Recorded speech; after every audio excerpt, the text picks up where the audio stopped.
The fluorescent lights hummed against white tile like a swarm of fluorescent insects, and Elena Martinez moved through St. Michael's Hospital in Raleigh as if she were trying to disappear into the walls themselves. 11 weeks into the night shift. 11 weeks of keeping her eyes down, her voice soft, her movements precise enough that other nurses had stopped asking her name. She wore her badge clipped at exactly regulation height on her scrubs, navy blue, no patterns, nothing that would make anyone look twice. Her hands moved with the kind of economy that comes from muscle memory, not habit. Clear the corner before stepping through. Left hand on the wall edge. Right hand on the floor stand. Always aware of exits. Always counting heads in the room. He saw none of this, at first. Dr. Pierce arrived for morning rounds at 6:16 a.m., his white coat so pristine it looked like it had been pressed moments before, his eyes scanning the ICU unit the way a general surveys a battlefield he's already won.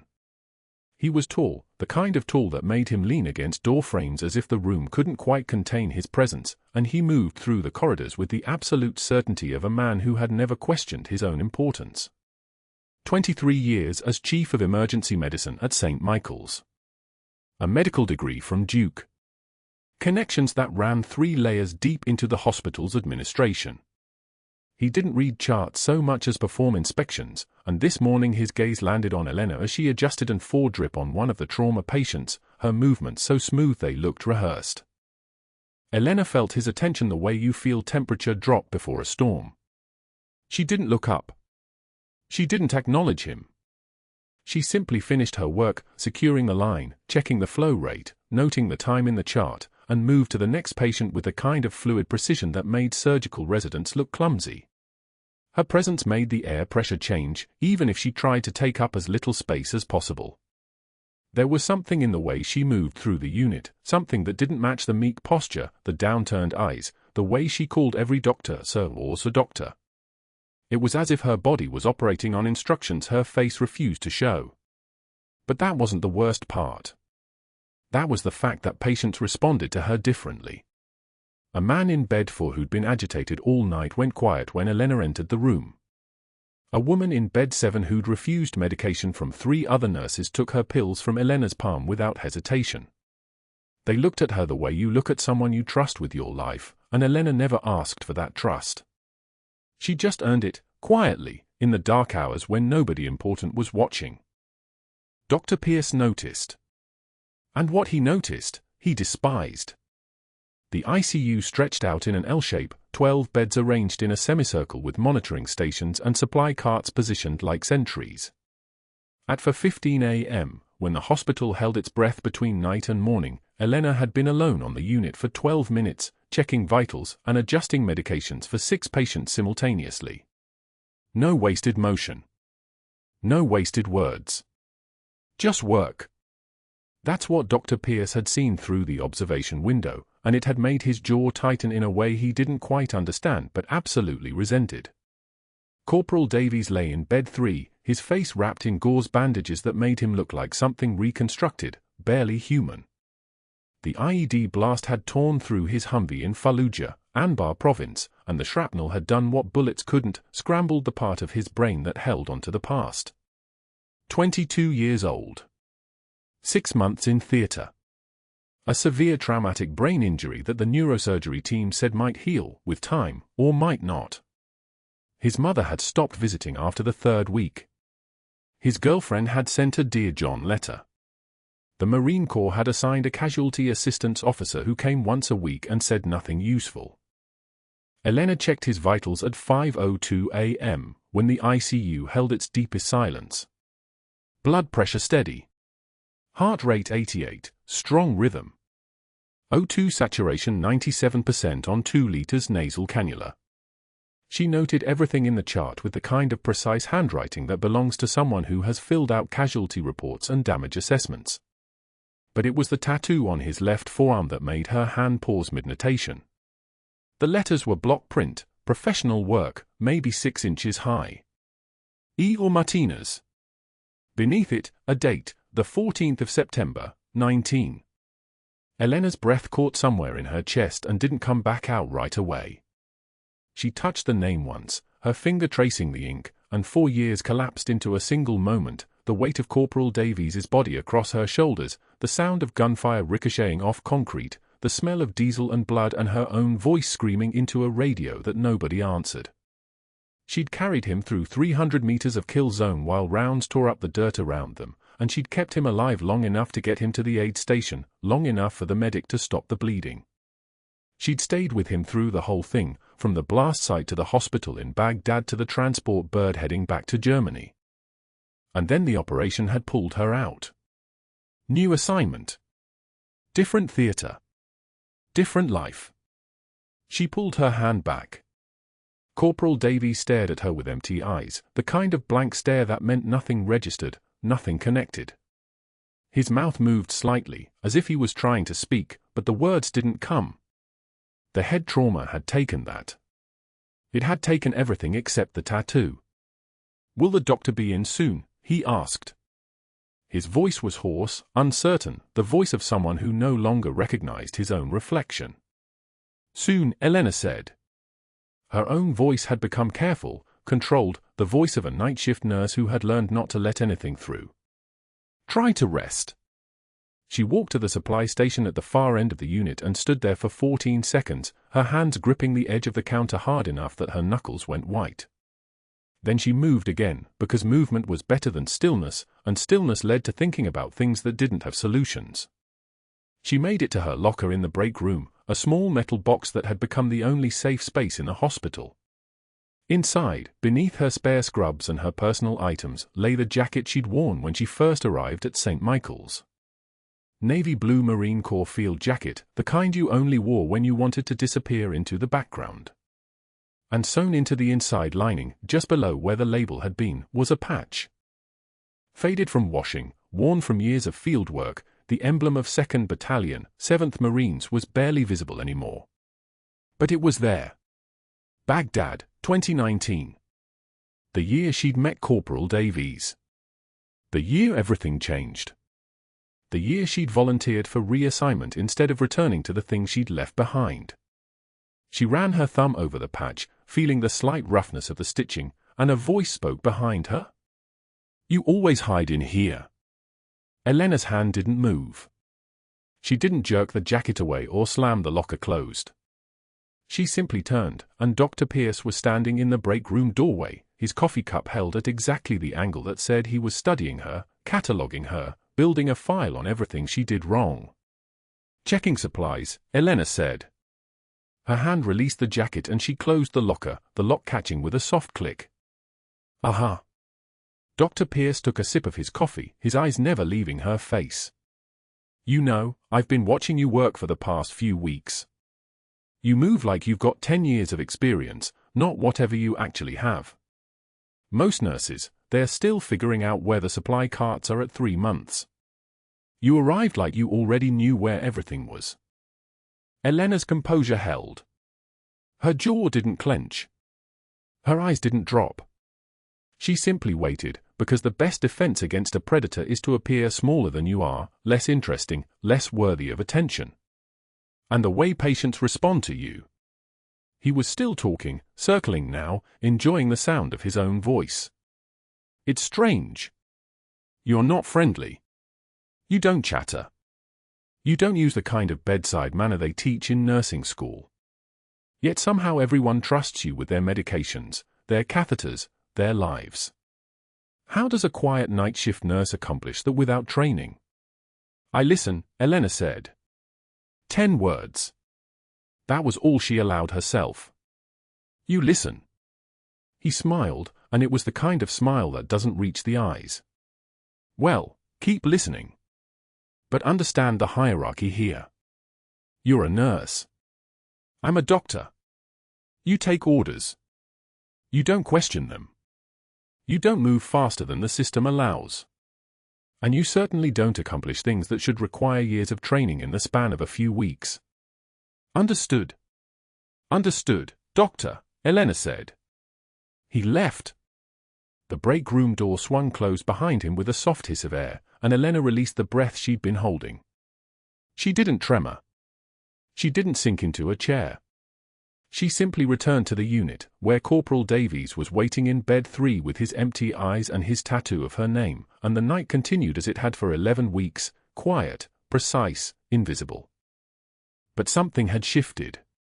Something in Dr. Pierce's voice had said he was looking for something, and Elena had just become whatever he was hunting for.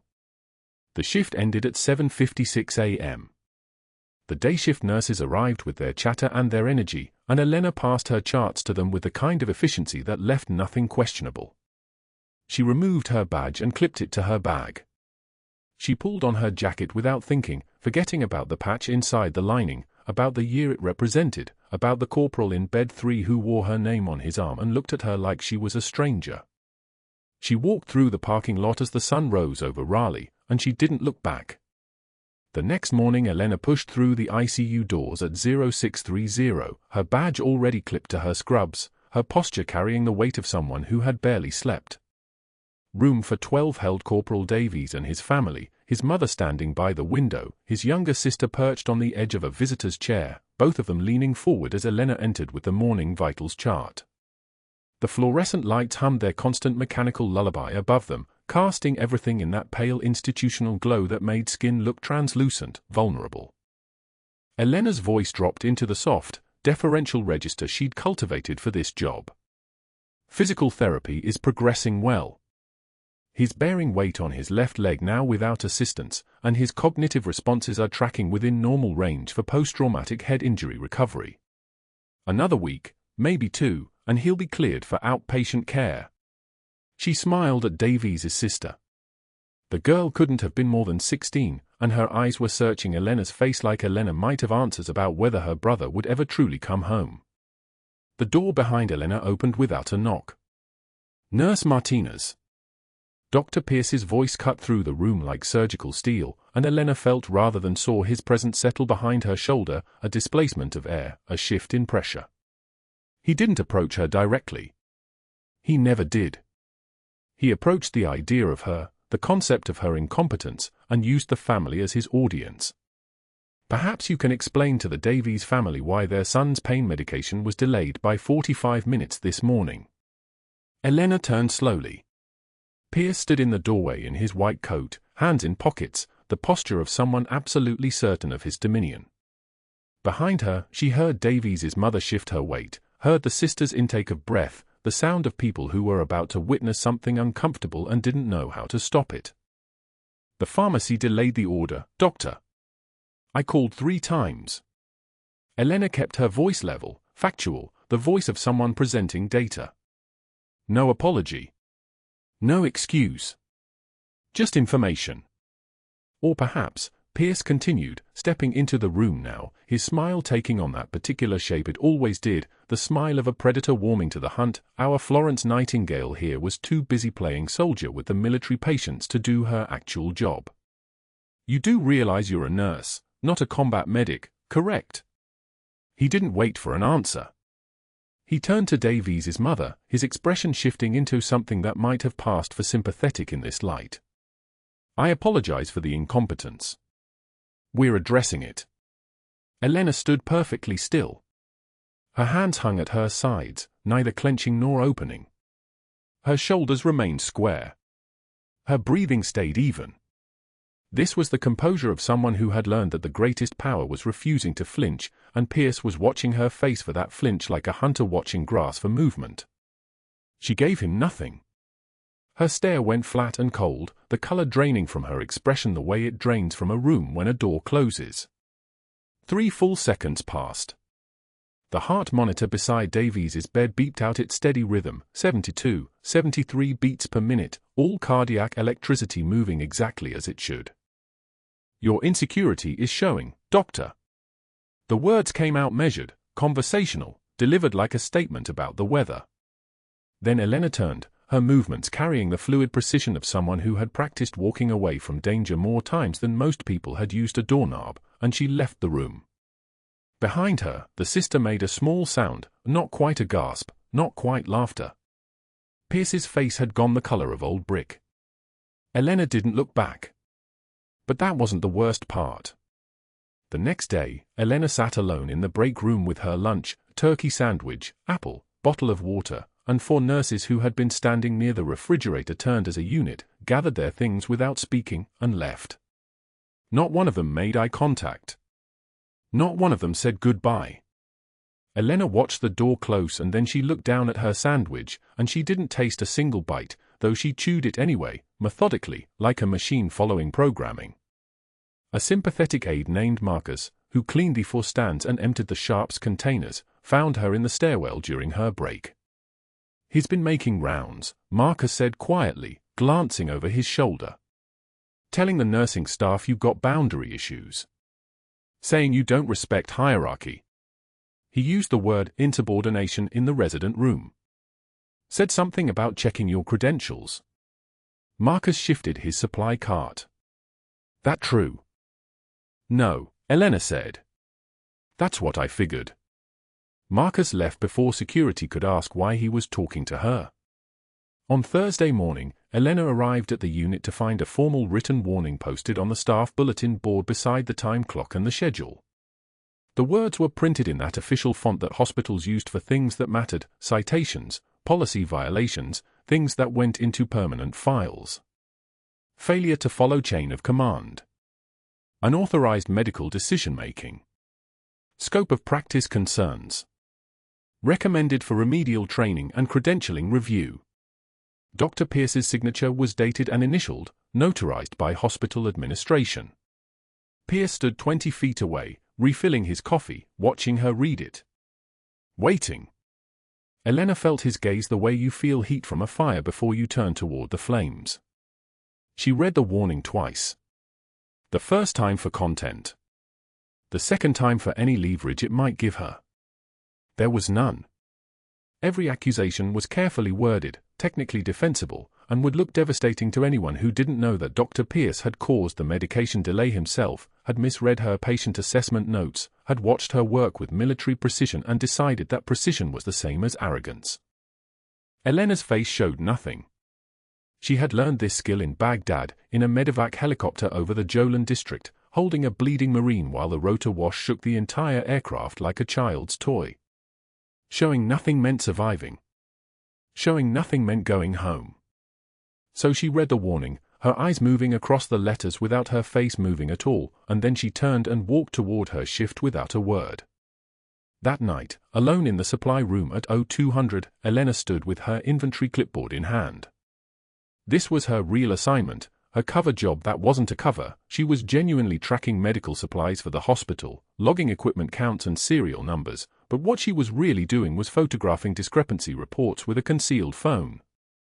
Shipments that didn't match invoices. Equipment disappearing into gaps in the chain of custody. The weapon smuggling investigation that had placed her here, embedded as just another invisible night nurse, watching the hospital's supply chain funnel military-grade equipment to black market dealers through contacts never fully identified.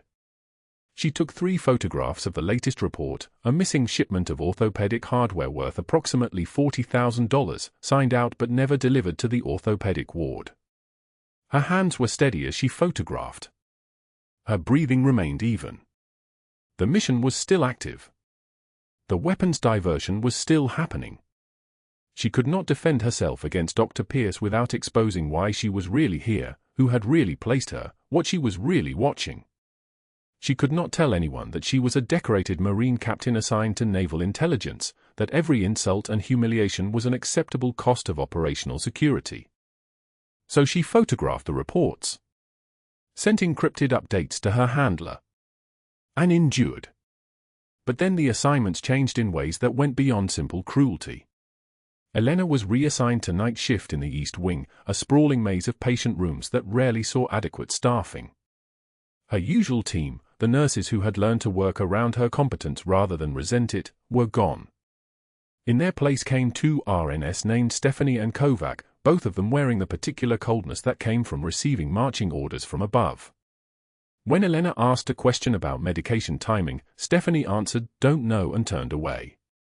When Elena requested help with a patient lift, Kovac said later and never came back. The isolation was deliberate. Surgical. Dr. Pierce had been making calls to administration, she overheard from a maintenance worker in the hallway. Talking about reviewing her credentials. questioning whether her licensing was current. The whisper campaign moved through the hospital like contamination through water, from nursing to administration, from administration to the credentialing committee, each iteration of the story shifting slightly more toward her guilt. Her shift schedule was altered to eliminate overlap with any allies. Night shifts only. East Wing only. No access to her usual patient population, including Davies, whose room she passed twice daily and could not enter. When she tried to visit his floor on a break, security stopped her at the elevator bank. Dr. Pierce left instructions. ICU staff only for that patient. At 0200, sitting in her car in the parking garage, Elena texted her naval intelligence handler from a phone that existed in no official capacity. Cover may be compromised. Recommend extraction.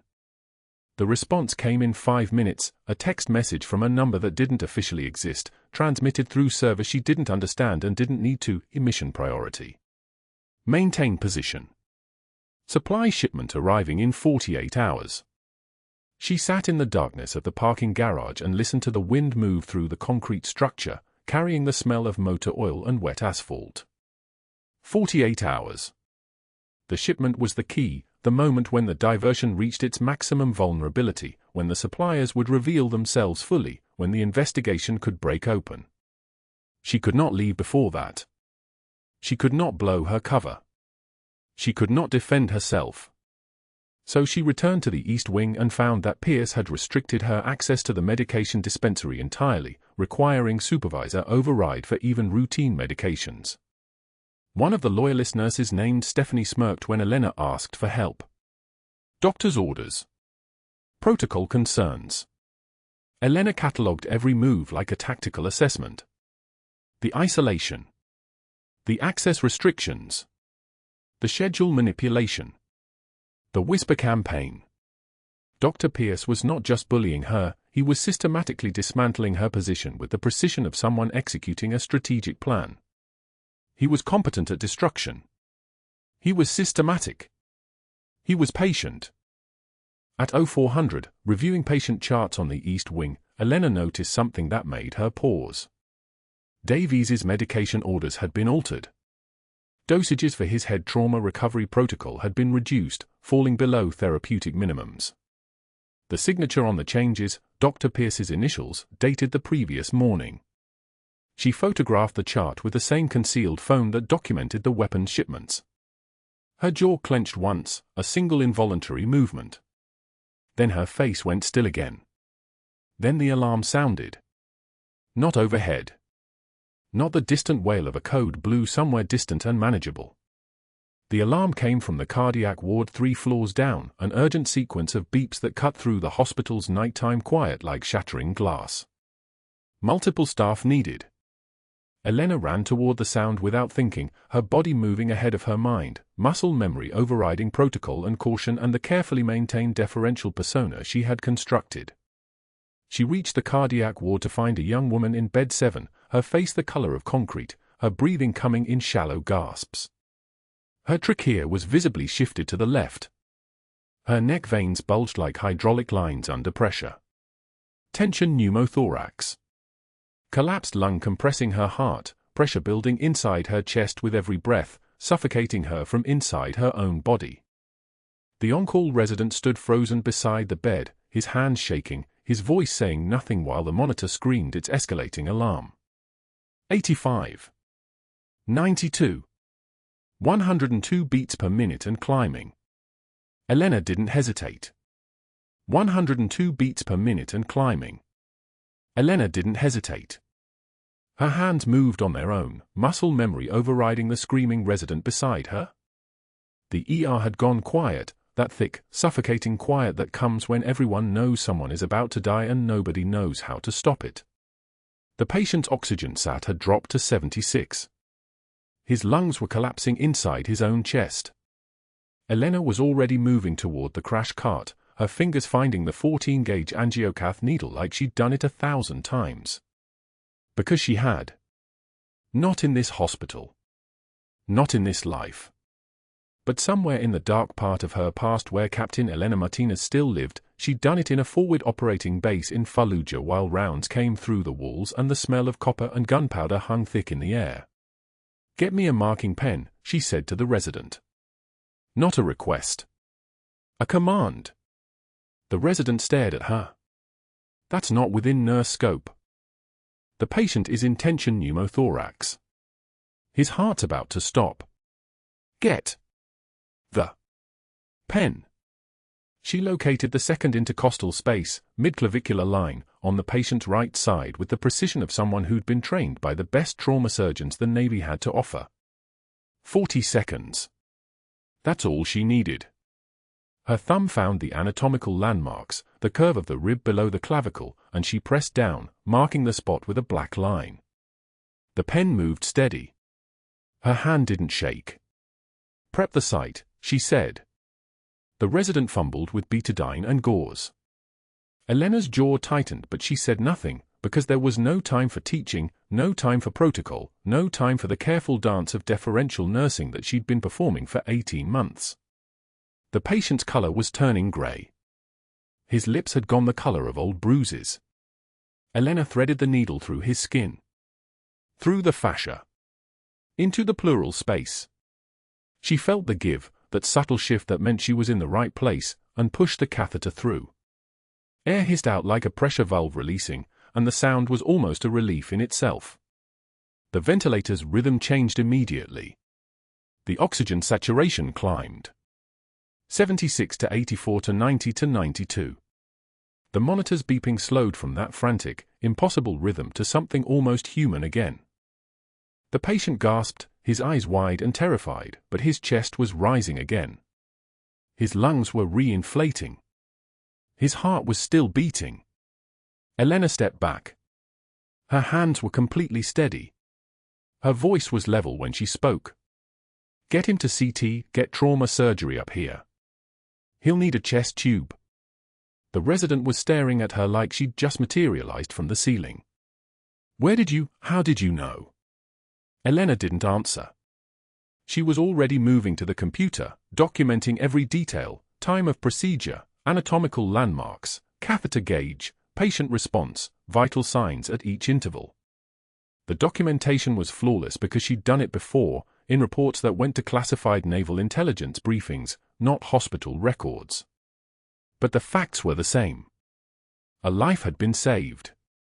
A procedure had been performed outside the nursing scope of practice. She didn't know it yet, but she'd just signed her own termination papers. Dr. Pierce arrived 12 minutes later. He moved through the ICU with the slow, deliberate pace of a man who'd learned that power isn't always about speed. He pulled up her chart on the computer.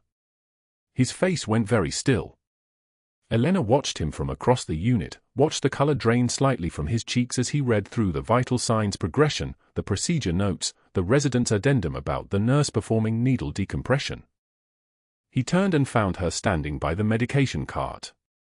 Their eyes met. For a moment, neither of them moved. "You performed a needle decompression," he said. "Not a question." "As a nurse." "The patient was dying," Elena said. Her voice was calm.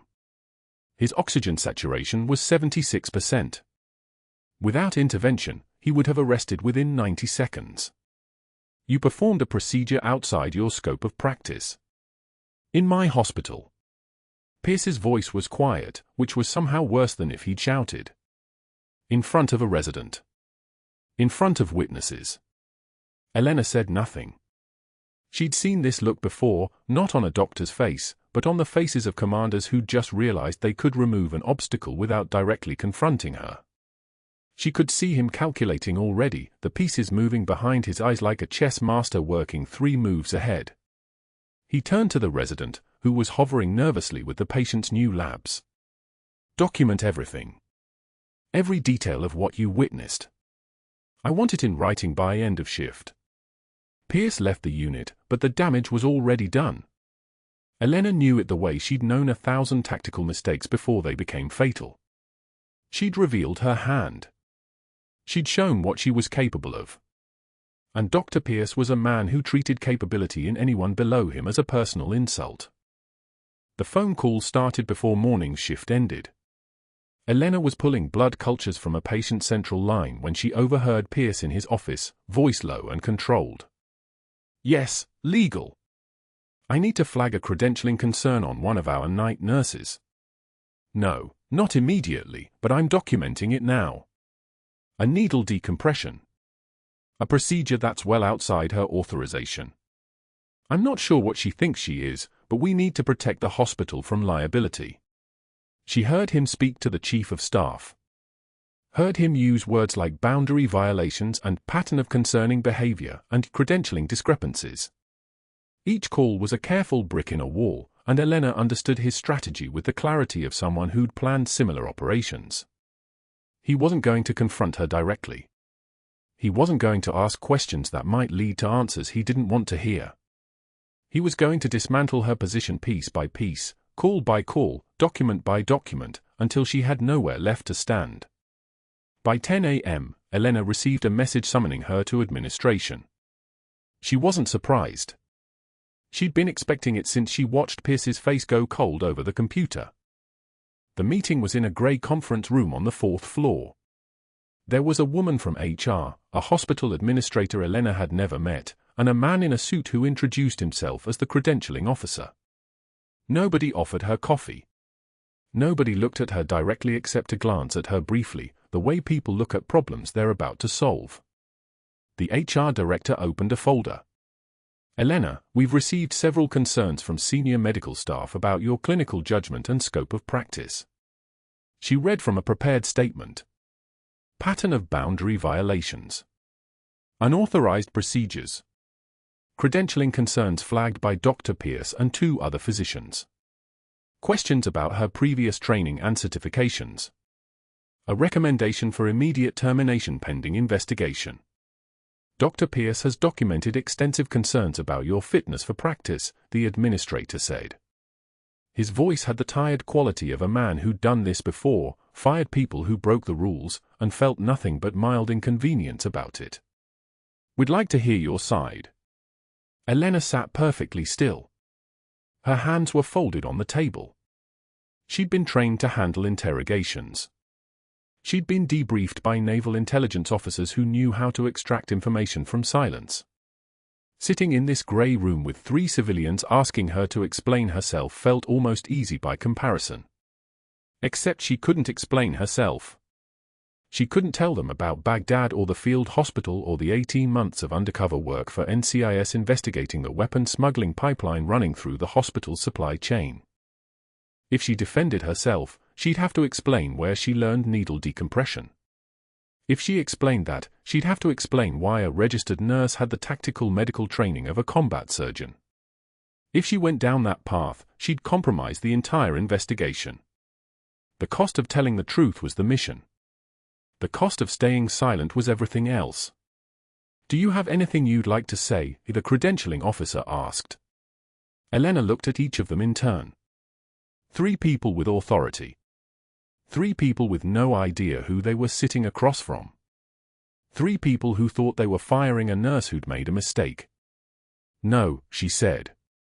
The termination was official by 2 p.m. Security escorted her to her locker at 5 p.m., a courtesy they extended to all terminated employees.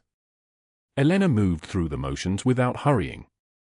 She folded her scrubs carefully, stacked them in the cardboard box they provided.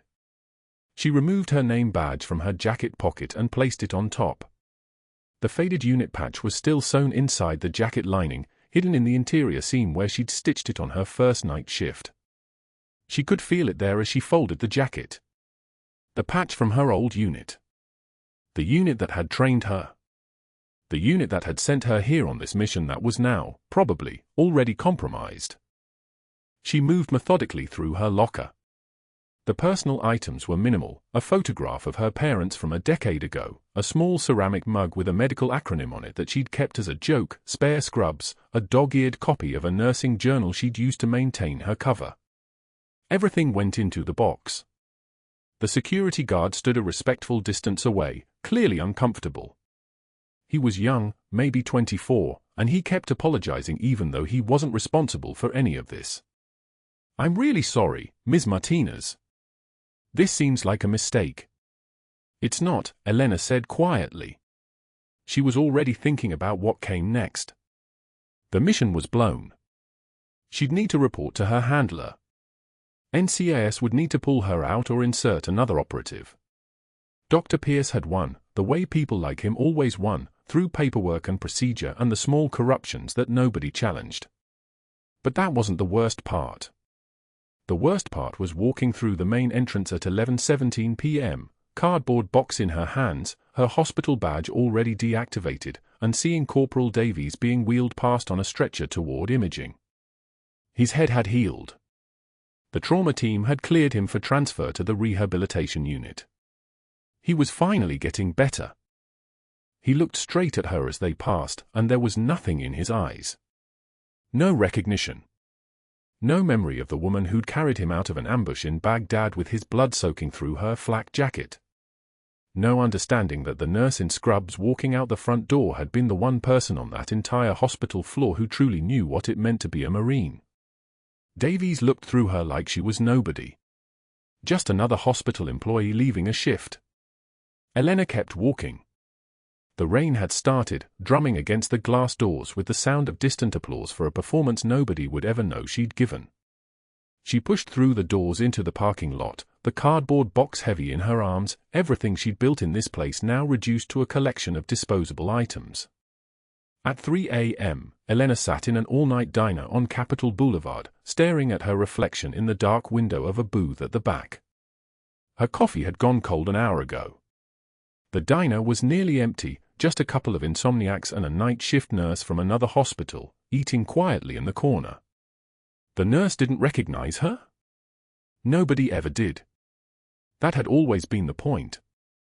She pulled out her phone, the encrypted one, not the civilian phone, and called the number she wasn't supposed to call unless it was an emergency. Her handler at Naval Intelligence answered on the second ring, alert despite the hour, because people in his line of work never really slept. The operation is compromised, Elena said quietly.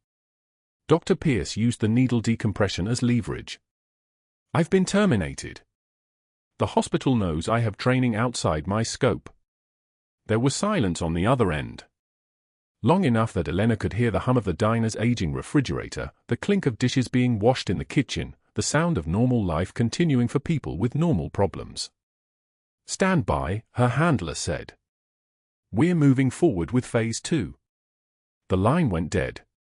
Elena sat in the booth, watching rain streak down the window, and understood that the worst was coming. Because Dr. Pierce had made a tactical error. He'd messed with the wrong person. He'd fired someone who knew how to operate in the dark. And he had no idea that his little victory, getting her out of the hospital, breaking her cover, dismantling her position, had just opened a door that he couldn't close. But that was tomorrow's problem. Tonight, she was just a woman in a booth at 3 a.m. with nowhere to be and nothing left to prove, waiting to see what the Navy would ask her to do next. The diner on Capitol Boulevard stayed open all night, which was the only reason Elena kept coming back. The fluorescent tubes cast everything in surgical white, and the coffee was strong enough to strip varnish. She sat in a booth near the window at 3 in the morning, the only customer besides a tired man at the counter nursing whiskey in a coffee cup. Her phone sat face down on the table. She hadn't looked at it in 40 minutes. The ceramic mug in front of her had gone cold an hour ago. She didn't drink it. She just stared at the surface of the black liquid, watching the overhead lights reflect like distant stars on dark water. Outside, the parking lot was empty except for a Honda Civic with a broken taillight and her own truck, a 2014 Tacoma, paid in cash, registered to a civilian identity that would be burned by morning. She knew this. Her handler had sent 7 messages in the last 90 minutes. She hadn't read past the first one, "You're fired." Protocol 7. Stand by for extraction. 72 hours. That's how long it took Dr. Pierce to dismantle everything, the reassignments, the scheduling isolation, the formal complaints filed with the credentialing committee about a nurse with boundary issues and possible military background. He'd weaponized her own competence against her, used her precision and her calm as evidence of something dangerous, something that didn't belong in a hospital. And he was right. She didn't belong. Captain Elena Martinez, 3rd Battalion, 5th Marines, didn't belong pushing medications and changing dressings. She belonged somewhere with a rifle and rules of engagement, not somewhere with protocols and paperwork.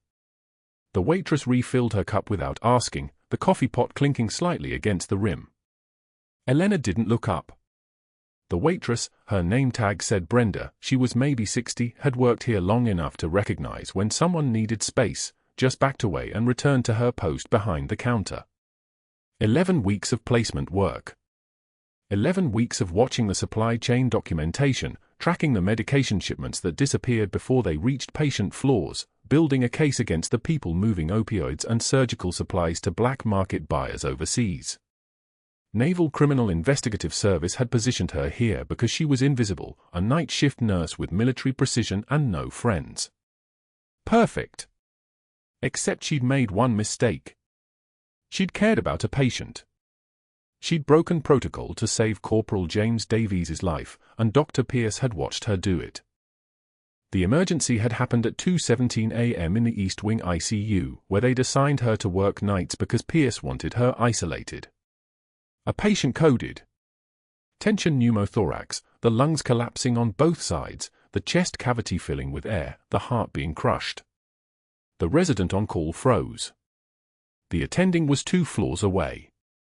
Elena moved on muscle memory, the kind of muscle memory that comes from combat medicine training, from field hospitals in Helmand Province, from carrying wounded Marines through crossfire on her shoulders. Needle decompression at the second intercostal space, midclavicular line. She'd done it 100 times in training, never in a civilian hospital. The resident's hands were shaking. "Talk me through it," he'd whispered, his voice small and terrified. Elena's hands moved on their own, steady as a surgical laser, the way they always did when people were dying. 14-gauge angiocath needle. Insert perpendicular to the chest wall. Listen for the hiss. The hiss of air escaping the thoracic cavity. The patient's oxygen saturation climbing, 75, 82, 88, 94. The chest rising again. The heart rate stabilizing. Patient saved in 40 seconds. And Dr. Pierce standing in the doorway, his face a mask of clinical interest that was actually calculation. He was seeing not a life saved but an opportunity served. By morning, every nurse she worked with had been reassigned to different units. By afternoon, Pierce had filed formal complaints with the nursing board. By evening, the hospital's legal team was in her apartment with a termination letter and a security escort. She'd packed a single duffel bag, the one with the fake credentials at the bottom, the backup identity documents, and walked out as the sun was setting. Security escorted her to the parking lot. They actually waited to make sure she left the property. Through the hospital's main entrance windows, she'd seen Pierce at his office window on the 4th floor, watching her walk away, his expression the kind of satisfied that comes from winning a fight he'd orchestrated from the beginning. Now, in the diner, staring at cold coffee, she understood that everything was about to change again. Her phone buzzed. Then buzzed again. Then started ringing. She turned it face up. 7 missed calls from her handler. A text string in all caps, check news, Davies woke UP, he remembers, delegation incoming. One final message, do not respond until you read this. Her hands didn't shake. They were too trained for that. Instead, they moved with deliberate control, thumb unlocking the phone, fingers navigating to the news app, pulling up the local Raleigh station. A story from 6 hours ago, Marine Corporal credits ICU nurse with saving his life, twice. The headline had 47,000 shares. The image beneath showed Davies in a hospital bed in dress blues, his arm extended, his tattoo visible, her name in permanent ink, a reminder of Baghdad, a reminder of the night she'd carried him out of fire. Elena read the article without blinking. Davies had given an interview from his bed, telling the reporter about the ambush in Baghdad 4 years ago, describing the Marine captain who pulled him out of an IED blast site under active mortar fire, describing how he'd lost the memory of her face after a second injury, how a photograph in a social media post had triggered something, a jacket lining, a unit patch. He remembered her. Her name. The way her hands looked steady as she held his weight across her shoulders. The way she'd kept talking to him even when the bullets were hitting the pavement around them. Don't quit on me. Not today. Not you. The phone rang again. This time she answered. Captain, her handler said, his voice tight. Tell me you're seeing this. Affirmative. Her voice hadn't changed. That was important. That was discipline. The hospital board is calling an emergency meeting at 9 a.m. The Marines are demanding your reinstatement. They know about the investigation. They know about your cover. A pause. Sir, your extraction window just opened. A Black Hawk can be at Raleigh Durham in 45 minutes. We need to get you out before Pierce starts talking to legal counsel. Elena looked at the window beside her booth. In the reflection, her face was a ghost, not Marine, not nurse, not anything but tired. She thought about Davies, about the way he'd looked through her in the ICU every time she changed his dressing, his eyes empty of recognition. She thought about the mission, about the 11 weeks of watching shipments disappear, about the evidence she'd gathered that would burn the supply chain network. She thought about Dr. Pierce at his window, satisfied that he destroyed a nurse who didn't know her place. Don't extract me, Elena said quietly. Captain, that's not. I'm not done here. The silence on the other end lasted exactly 3 seconds. Then, the board meeting starts at 9. You're not invited. Your presence would compromise the investigation. Then I'll sit in the hallway. She set the phone down gently on the table, the call still connected, her handlers breathing the only sound. Outside, a truck rumbled past on Capitol Boulevard, its headlights sweeping across the parking lot like searchlights. The diner's neon open sign flickered red across her face. Let them come.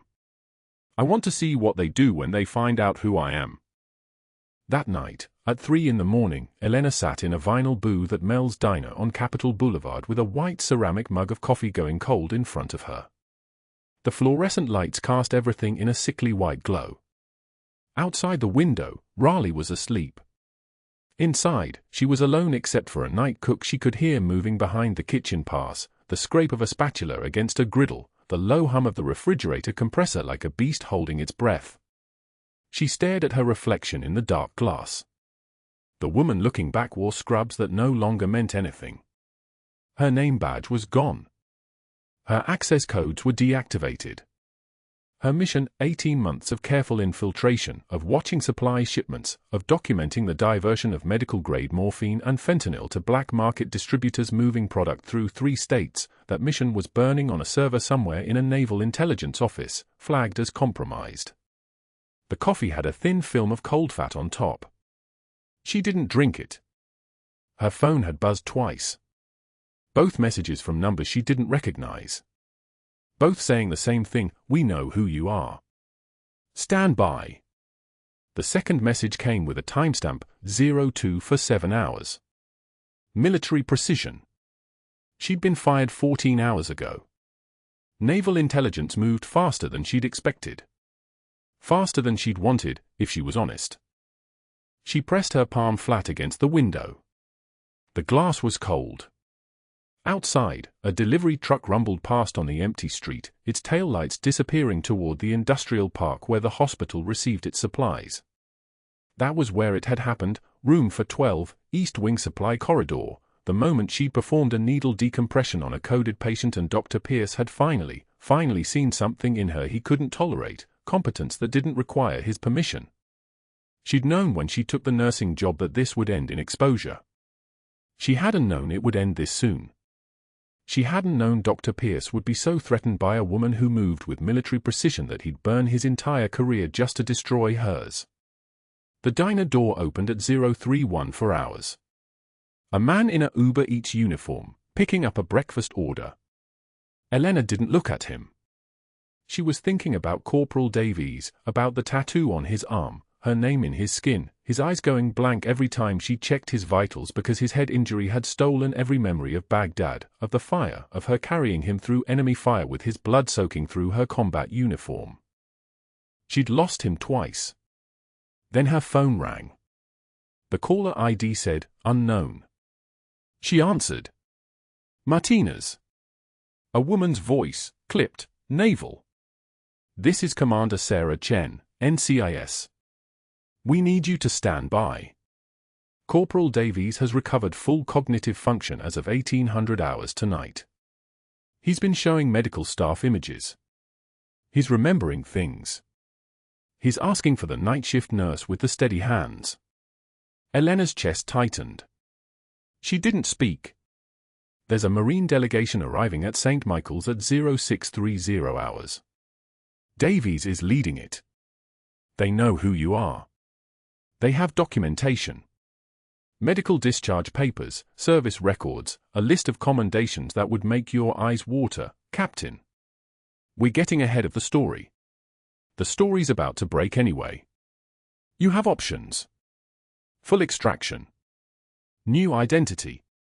Or you can stay and let this play out. Elena looked at her reflection.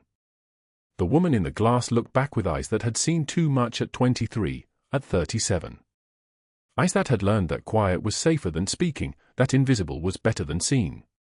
I want to see what they do when they find out who I am, she'd told Commander Chen 6 hours ago, sitting in a parking lot across from the hospital, watching security escort her out. Now she was getting her answer. The delegation arrived at 0631 hours on a Tuesday morning, boots on tile, the sound of dress uniforms pressing the air in the hospital lobby like a storm front moving in. Corporal Davies was in the middle of them, shoulders back, jaw locked, dress blues pressed sharp enough to cut. His eyes were the color of storm-dark water. He was looking for something. He was looking for her. They went directly to the boardroom on the 3rd floor. The hospital administrator was there. The chief of surgery.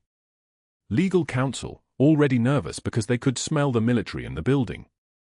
Dr. Pierce wasn't there yet. No one had called him. That was intentional. Davies walked to the center of the room holding a leather folder. His hands were steady.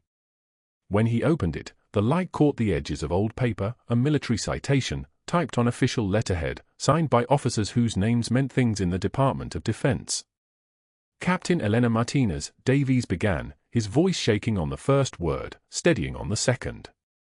For extraordinary heroism in combat. For actions above and beyond the call of duty. For moving into direct enemy fire to evacuate a wounded Marine under conditions of extreme danger. The words hung in the boardroom like a missile in mid-flight. Davies reached into his uniform pocket. He pulled out a jacket lining, a piece of faded canvas with a Marine unit patch sewn into it, the stitching deliberate and careful. The patch showed a snarling bear and the words Dark Horse Company, 3rd Battalion, 5th Marines. I found this in her locker, Davies said quietly. In the ICU. It's been there the whole time. When the head trauma cleared, when I started remembering the desert, I remembered this patch. I remembered her hands on my chest. I remembered her voice telling me to stay conscious. I remembered her face, and then I remembered her name on my arm. He held up his forearm. The tattoo read, Captain Elena Martinez. Underneath it, Baghdad 2016. She carried me home, Davies said. And then she came here and kept carrying people. Quietly. Without asking for credit. Without asking for anything.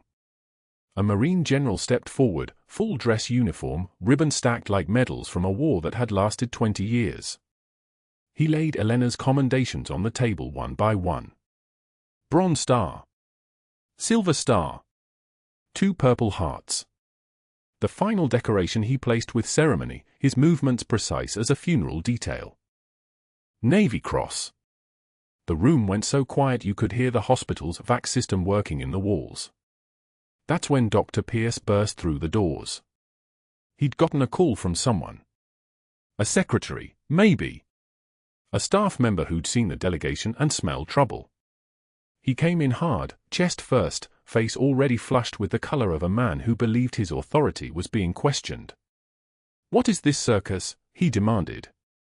Who authorized a military gathering in hospital administration space? This is completely inappropriate. This is... The general didn't turn. Dr. Pierce? Pierce stopped. Yes. I'm the chief of emergency medicine. I don't know what you think you're investigating here, but I can assure you. Did you remove Corporal Davies from the ICU on the night of March 14th? Pierce's face went white. That was a medical decision. The patient required. Did you alter his medication schedule? I don't have to answer questions from. The general turned. His eyes were the color of flint. Did you alter his medication schedule? Pierce's lawyer wasn't there. No one was there to advise him. He was standing alone in a room full of people he'd never seen before, and something in the way the general held himself told him that the answer mattered more than the next 20 years of his career. It was clinically appropriate, Pierce said, quieter now. The patient. You altered it to move him away from Captain Martinez's monitoring. You did it because you were offended by her competence. You did it while she was performing a life-saving procedure on another patient. You did it knowing that interference with treatment protocols is. You need to leave. All of you. This is a hospital, not a military installation, and I don't appreciate the intimidation tactics. Davies stepped forward. Sir, he said to Pierce, his voice the kind of calm that comes from having already survived worse. That nurse saved my life in Baghdad. Twice. Once in the desert. Once in your hospital. I'm here to make sure everybody knows it. Pierce left. He walked out of the boardroom and down the hallway, his footsteps getting faster until he was nearly running. What happened next didn't just silence the room. It changed everything. 3 hours later, a video appeared on social media. Someone in room for 12 had recorded it, the family member sitting bedside during a patient crisis, phone in their pocket, catching every word as Dr. Pierce berated Elena for a medication delay he himself had caused. Catching his voice on the recording and playing soldier. Florence Nightingale complex. Incompetence. By noon, the video had 200,000 views. By 1 p.m., military family advocacy groups had shared it. By 2 p.m., a retired Navy Surgeon General named Dr. Marcus Webb, Pierce's medical school mentor at Duke, released a statement that turned the internet into a verdict. I am horrified and ashamed that a physician I once taught would treat any healthcare worker, let alone a decorated combat veteran, with such cruelty and disrespect. I disown any professional association with him and call on St. Michael's Hospital to conduct a full investigation into his conduct and patient care decisions. The statement went viral. News outlets picked it up. The story shifted from hospital fire's hero nurse to doctor's vendetta exposed by military investigation. By evening, 3 former nurses came forward with their own stories. Humiliation. Retaliation. Complaints filed and dismissed. A pattern. A system. A man who'd learned that authority meant he could hurt people without consequence. The North Carolina Medical Board opened a formal investigation that afternoon. St. Michael's suspended Dr. Pierce pending review by 5 p.m. By 9 p.m., his wife called him from their home. Reporters were on the lawn. By midnight, he was sitting in his home office watching his 23 years of service collapse in real time on his computer screen, realizing that his need to destroy a nurse he'd never even tried to understand had destroyed everything. 6 months later, Elena returned to St. Michael's in civilian clothes, jeans, a Marine Corps veteran t-shirt, her hair down instead of pulled back in the tight bun she wore as a nurse. She was here to visit Davies during his physical therapy session, walking through the main entrance she'd been escorted out of half a year before. The hospital had changed, new chief of emergency medicine, revised protocols for reporting physician misconduct, mandatory respect training, a plaque in the main lobby honoring healthcare workers with military service. Davies was in the PT gym, working on balance exercises with a physical therapist. When he saw her, his whole face lit up. He dropped the parallel bars and saluted, crisp and clean. Elena saluted back, grinning. They talked for 20 minutes about his recovery, his return to limited duty, his plans. He was getting married next month. He wanted her at the wedding. Through the window of the PT gym, Elena caught movement in the parking lot. She stepped to the glass. Dr. Pierce was loading cardboard boxes into a medical supply van, wearing a polo shirt with a temp agency logo, his hospital credentials permanently revoked by the state medical board. He worked contract shifts at urgent care clinics now, no authority, no office, no residents to command. He looked like a man who'd learned what it meant to have nothing to hide behind but the truth of who he actually was. He looked up. For a moment, their eyes met across the parking lot. Elena didn't smile. Didn't gloat. She simply placed one hand over her heart, the gesture Marines use for the national anthem, for the flag, for the ones who came home and the ones who didn't. Pierce stared at her for 3 seconds. Then he looked away and finished loading the van. He drove away without looking back. Davies came up beside her, still using the cane but getting stronger every day. "You could have destroyed him worse, Captain." Elena shook her head. "He destroyed himself. I just let him."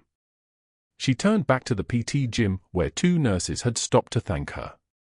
She'd met with hospital administration, helped develop the new reporting protocols, made sure what happened to her wouldn't happen to others. "The ones who have seen the worst," she said quietly, "often give the most." If you made it to the end of this story, you already know what happens when you pick a fight with someone whose entire identity is built on survival. Subscribe to see what happens when that person finally gets to choose her own ending.